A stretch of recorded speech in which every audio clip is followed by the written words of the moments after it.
Hi అండి. నేను శివాలయానికి వెళ్ళానని చెప్పాను కదా! దిల్‌సుఖ్ నగర్‌లో.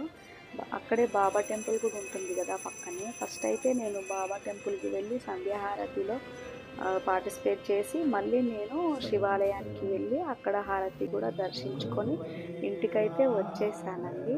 నేను రెగ్యులర్‌గా వెళ్తుంటాను. దిల్‌సుఖ్ నగర్‌లో ఉన్న బాబా టెంపుల్ చాలా పెద్దగా ఉంటుంది కదా!